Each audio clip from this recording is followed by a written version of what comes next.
Bapa di dalam surga, pada kesempatan ini saya berdoa untuk saudara kami yang mengalami kecelakaan.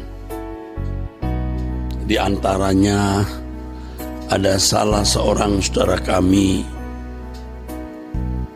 yang mengalami kecelakaan ditabrak kereta. Bapa, ini satu hal yang ketika saya mendengar berita ini hati saya susah. Duka. Bapa, aku minta mujizat kesembuhan atas saudara kami ini. Nupahala seno kata pasikoa.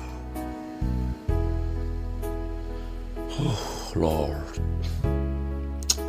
kami menyerahkan salah seorang saudara kami yang tertabrak kereta api.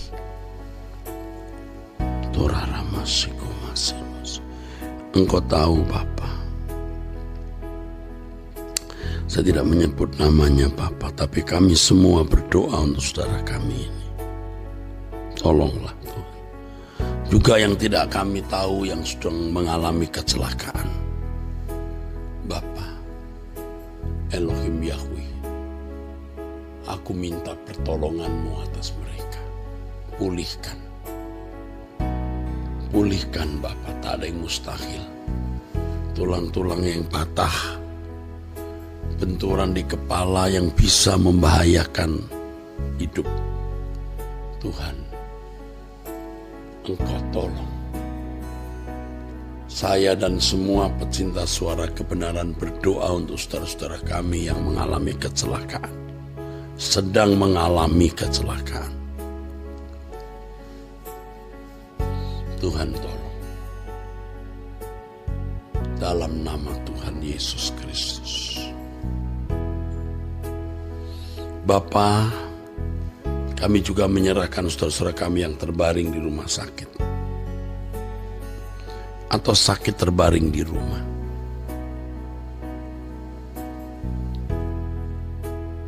Kalau mereka saat ini ikut bersama dengan kami berdoa, Bapa jamah, sembuhkan. Atau keluarga mereka sedang berdoa bersama kami, Bapa jamah. Elohim Yahweh Allah Israel, biar melalui doa pagi ini, kuasa-Mu, mujizat-Mu Engkau turunkan atas kekasih-kekasih kami yang sakit. Baik yang ikut berdoa maupun yang tidak sempat ikut berdoa. Yang selalu bersama kami berdoa bersama. Atau keluarga famili mereka turut berdoa bersama kami. Bapa Yahweh, Elohim kami yang hidup. Aku menyerahkan semua saudara-saudara kami dalam tangan-Mu. Aduh Bapa, supaya nyata kuasa-Mu. Tidak ada yang mustahil bagi Bapa. Terima kasih. Bapa yang maha baik, kami mau menjadi sempurna seperti Bapa. Kami rindu mencapai kesucian, kekudusan sesuai standar-Mu. Dan hidup tidak bercacat, tidak bercela di hadapan-Mu, dalam pandangan-Mu Bapa.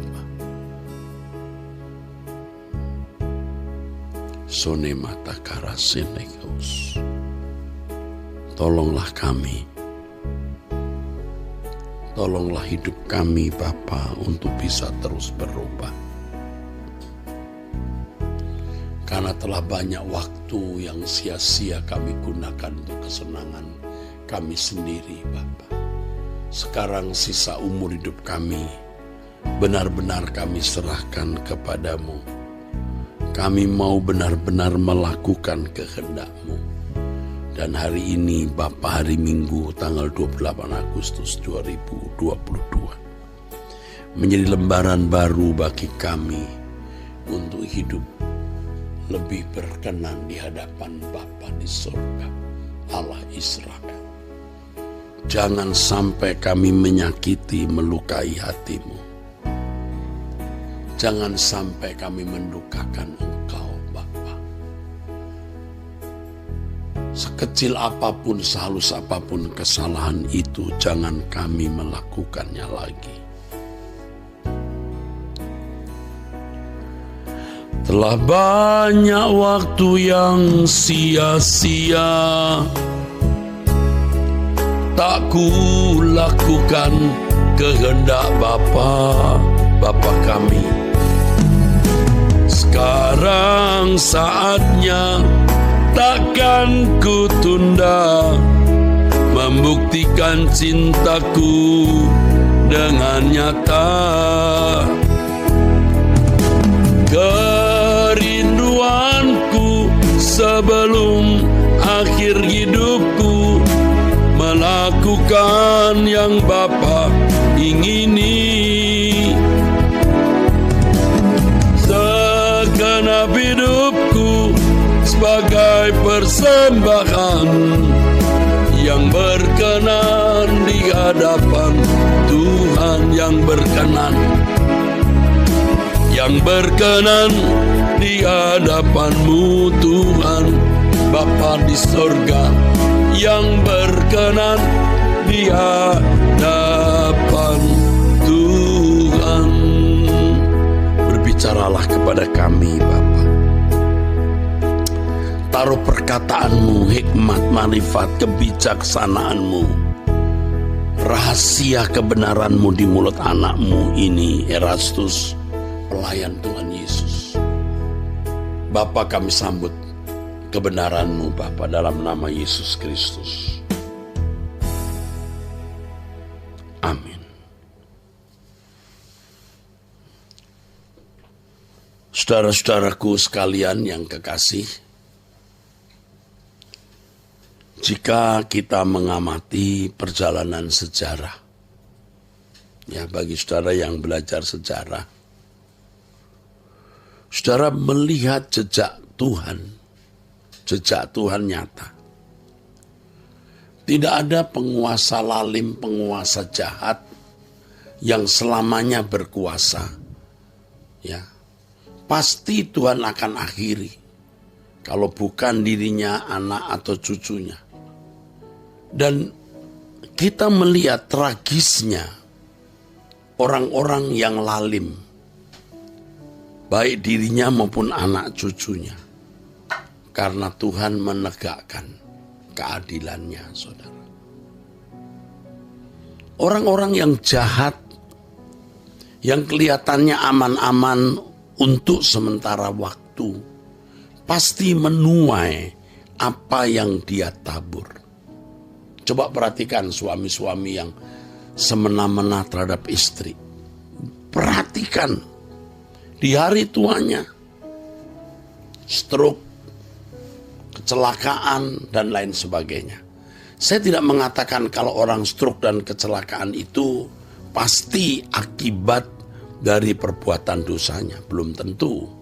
Ada yang sedang digarap oleh Allah, yang melalui kejadian kecelakaan tersebut Tuhan mau bicara kepadanya. Dan biasanya orang-orang yang memang mengalami kecelakaan bukan karena dosa kejahatannya, Tuhan akan segera pulihkan. Tetapi ada orang-orang yang kejam terhadap sesamanya, yang sadis, yang bengis, pasti dia akan menuai apa yang dia tabur. Kalau bukan dirinya, juga anaknya dan cucunya. Ini mengerikan, saudara. Ada orang-orang yang sembarangan menggunakan mulutnya, menjahati orang, memfitnah orang, merusak nama baik orang. Kelihatannya aman-aman, tidak ada masalah, aman, dan makin menjadi-jadi. Tunggu waktu, pasti dia akan menuai apa yang dia tabur. Mengatakan ini bukan bermaksud kita sedang mengharapkan orang-orang yang menjelekan kita atau melukai kita mendapatkan pukulan atau malapetaka. Sama sekali tidak boleh kita berpikir demikian. Tetapi maksud saya adalah agar kita jangan berbuat salah. Lihat orang-orang yang tidak jujur, yang di perusahaan dipercayai untuk mengerjakan suatu pekerjaan, atau misalnya dipercayai untuk mengelola dan menyimpan uang lalu korupsi. Wah, kelihatannya aman ya, 1-2 bulan, 1-2 tahun, 3 tahun, 4 tahun. Suatu hari dia akan menuai apa yang dia tabur, dan itu menyakitkan. Lihat kalau ada aparat keamanan, ya, aparat yang diberi kepercayaan Tuhan memegang senjata, lalu semena-mena terhadap sesama, semena-mena terhadap rakyat jelata yang lemah. Suatu saat dia akan menuai apa yang dia tabur. Saudara, di dalam sejarah, penguasa-penguasa lalim pasti menuai taburan kelaliman dan kejahatannya. Dan itu tragis, itu menyakitkan. Hal itu membuktikan ada Allah yang hidup, Allah yang menyelenggarakan pemerintahan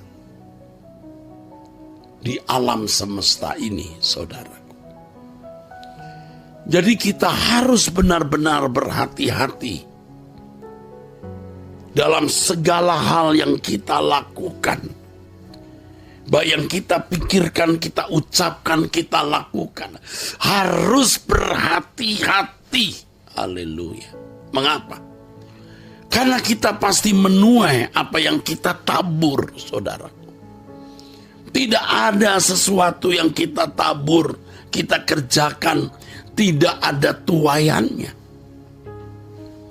Alkitab mengatakan siapa yang menuai di dalam roh, ya, maksudnya siapa yang menabur dalam roh akan menuai kemuliaan.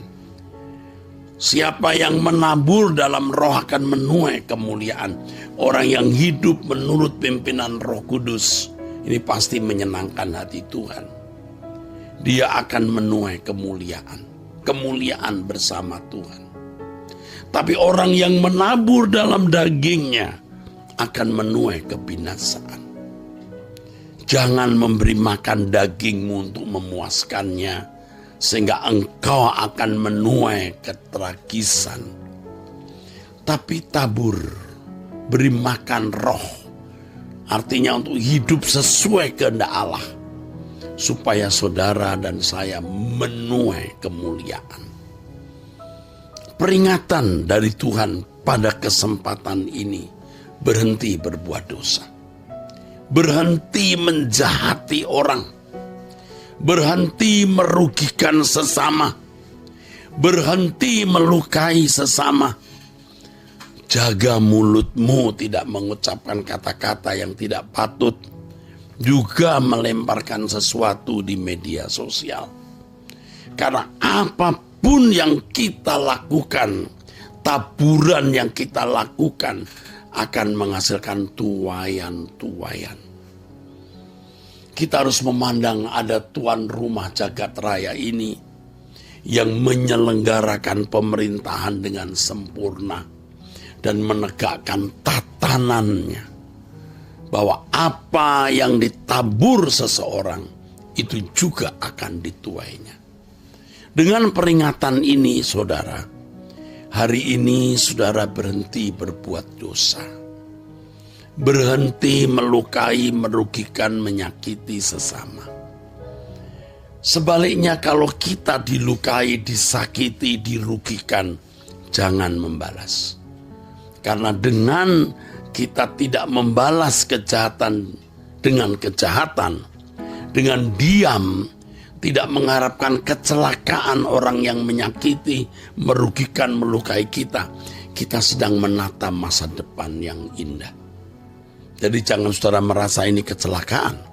Anda dilukai, disakiti, nama baikmu dirusak.